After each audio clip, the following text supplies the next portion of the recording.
Saya adalah seseorang yang berhasil berhenti berpikir bahwa kesuksesan, keberhasilan mutlak hanya didapatkan dari kerja keras. Saya adalah seseorang yang berhasil mengubah hidupnya 180 derajat dengan cara merubah energi di dalam diri melalui 3 hal. Yang pertama adalah pikiran, perasaan, dan percayai. Sebab Mas Bilal, kalau kita lihat dari ilmu prinsip law of mirror, hidup yang kita jalani di hari ini adalah cerminan dari kepercayaan paling dominan di dalam diri seseorang. Sedangkan kalau kita lihat dari prinsip ilmu law of attraction, apa yang kita fokuskan dalam pikiran, perasaan, dan tindakan akan menarik situasi, kondisi, orang lain dengan energi frekuensi yang sama untuk masuk ke dalam hidup kita.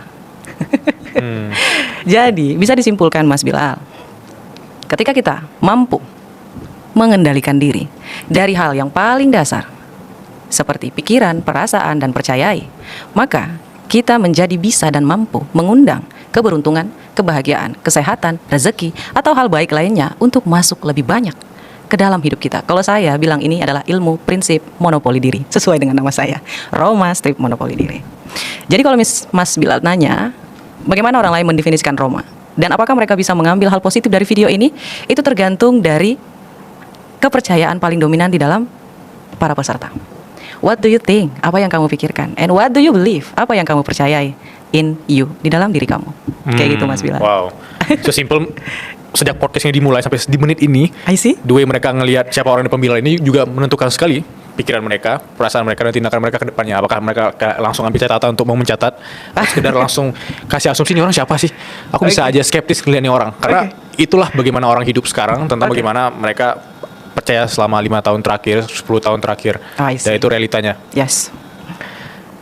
Kalau aku tanya ke fase titik seorang Roma, let's say 5 tahun terakhir ya, mungkin titik mulanya atau titik rendah ke menjadi versi yang sekarang, apa yang aku nggak tahu tentang Roma? Kalau saya tilik kembali Mas Bilal, apa yang saya alami selama ini, apa yang saya lalui, dari rasa sakit, dari kebahagiaan, dari pengkhianatan, dari rasa iri dan amarah, semuanya itu bermuara pada satu hal Mas Bilal, perubahan diri. Semua ujian yang ada di dalam hidup kita harus membuat kita mampu merubah diri kita. Jikalau kita tidak mampu melakukannya, maka ujiannya tidak akan pernah berhenti. Kenapa bisa seperti itu? Allah itu maha baik Mas Bilal. Serius, Allah itu maha baik. Allah itu telah memberikan setiap manusia kebahagiaan dan kesuksesan dan keberhasilannya masing-masing. Supaya kita bisa mampu mendapatkannya, kita harus selaras frekuensinya dengan hal tersebut, agar kita mampu mendapatkan dan menjalani yang sudah disiapkan oleh Allah Subhanahu wa Ta'ala kepada kita. Kayak gitu. Jadi kalau misalnya nih Mas, kemarin saya menyadari ini, sedari dulu, mungkin saya udah lama suksesnya, tapi masalahnya baru 3 tahun terakhir. Ketika saya menyadari ini, saya mulai fokus menata diri Mas. Saya mulai fokus memperbaiki diri dari A sampai Z. Saya menyebutnya self-love. Kalau teman-teman juga mengalami hal yang sama seperti saya, memperbaiki diri dulu dari A sampai Z. Kalau kamu butuh yang namanya bantuan tentang itu, kamu bisa lihat ada di link di bio aku, Hai Roma, tentang self-love seperti itu. Dan ketika kita berhasil Mas Bilal mencintai diri kita sendiri, di sini gongnya Mas Bilal, kita bisa mengenali diri sendiri dan menjawab 3 pertanyaan paling krusial di muka bumi ini Mas. Pertama, who are you? Siapa kamu? Pertanyaan yang kedua, what do you want? Apa yang kamu mau? Dan pertanyaan yang paling lebih kita tidak mengerti, nomor 3, what you can give? Apa yang bisa kamu berikan? Dan alhamdulillah saya berhasil menjawab pertanyaan itu Mas Bilal. Dan disinilah saya duduk bersama Mas Bilal. Masya Allah. Wow, bagus sekali ketika aku mencatat kata-kata fokus menata diri. Kayak kalimat yang sangat simpel ya, fokus menata diri. Tapi kalau digambarkan dengan lebih luas, itu lebih dari sekedar menata diri kita doang, tapi bagaimana kita berhadapan dengan orang. Yes. Bagaimana kita menyebarkan energi-energi positif dengan orang lain. Bagaimana kita menafsirkan bahwa dunia ini nggak semuanya tentang keburukan, kejahatan, tapi ada hal positif yang selama ini kita abaikan gitu. Yes. Menata diri / self love. Dan 3 pertanyaan yang senang sekali kalau aku bahas ini ya. Banyak orang yang even nggak tahu mau jawab apa kalau kita tanya who are you gitu. Ya. Apalagi kalau kita tanya kamu mau apa di hidup ini, mereka kadang, aduh aku mau apa di hidup ini ya. Sampai ke kamu bisa kasih apa ke dunia ini, kadang orang nggak tahu mau kasih apa gitu. Karena mereka pikir adalah bentuk uang dan uang. No. Bagi orang-orang yang buntu dan nggak tahu kayak aku gambarkan tadi kali ya, cara mereka pelan-pelan bisa menjawab who are you-nya dan what do you want mereka sampai ke apa yang mereka bisa kasih ke dunia ini. Gimana cara Simple Roma bisa menjelaskan itu ke mereka? Baik. Sebenarnya teman-teman semuanya, apa yang kalian alami di hari ini seperti yang disampaikan oleh Mas Bilal tadi, itu adalah hal yang paling wajar, Mas. Kita sebagai manusia itu wajar. Ada fasenya. Jadi tidak usah terlalu takut. Ini bukan tentang siapa yang paling cepat, siapa yang paling lambat, siapa yang paling pintar, siapa yang paling beruntung. No. Yeah. No. Jadi, apakah kamu mau belajar memperbaiki diri kamu? Ketika kita mampu memperbaiki diri kita, kayak yang tadi Mas, dari A sampai Z, kamu bisa mulai dari situ dulu. Kamu bisa mulai dari mengenal diri kamu sendiri, dari memaafkan diri kamu. Memperbaiki diri dari A sampai Z itu, Mas, kayak kita mulai memahami apa sih yang di dalam diri kita ini. Mulai dari dendam, kesalahan, kesengsaraan, kesakitan, rasa iri, rasa benci. Kita harus mengenali perasaan itu dulu, dari masa lalu hingga masa kini. Kita harus tahu dulu.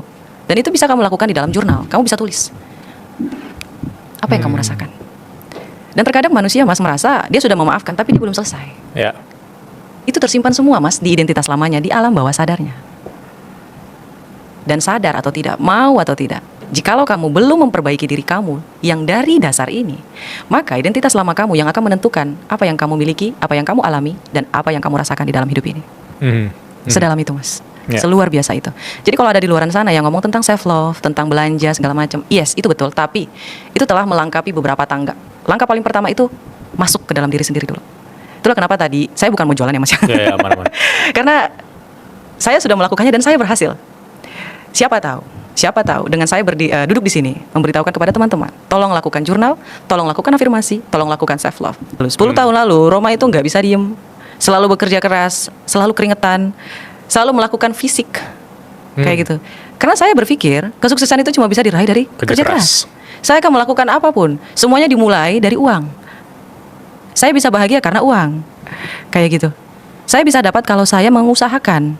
Di pikiran saya selalu seperti itu, Mas. Jadi buat teman-teman semuanya, ketika kamu stuck, coba dilihat, apakah kamu telah melakukan cara yang sama dan mengharapkan hasil yang berbeda? Coba dilihat. Itulah gunanya jurnal, Mas. Jurnal itu bisa membuat kita skema pikiran kita tuh. Di situ kita bisa lihat apa yang sudah saya lakukan. Kenapa hasil yang saya dapatkan seperti ini? Dari jurnal kita bisa lihat, oh, saya sudah melakukan ini, hasilnya seperti ini. Berarti apa yang harus diubah? Ini namanya jurnal koreksi diri, Mas. Ini penting sekali.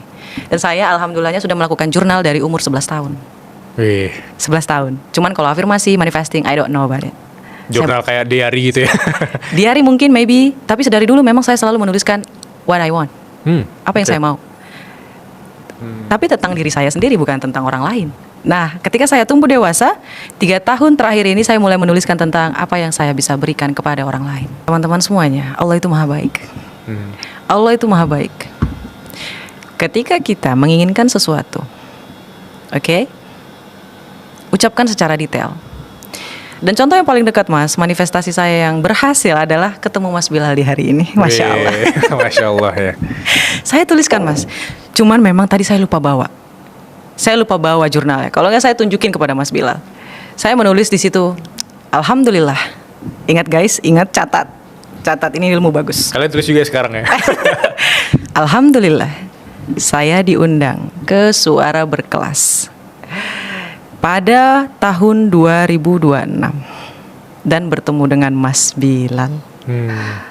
Ada di situ kata alhamdulillah, saya diundang. Artinya itu sudah terjadi, Mas Bilal. Ini yang saya maksud, Allah maha baik, Mas Bilal.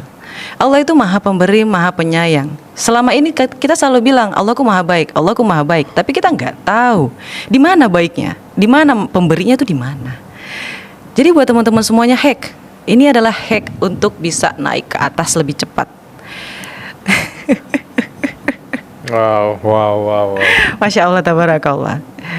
Coba diingat kembali, kenapa kita tidak bisa mendapatkan apa yang kita inginkan atau kita impikan, Mas Bilal? Itu karena kita menghitung caranya, Mas Bilal. Jauhi orang-orang yang tidak mempercayai dan tidak mengerti mimpi kamu. Serius, itu berpengaruh, guys. Energi itu menular, Mas Bilal. Sangat menular.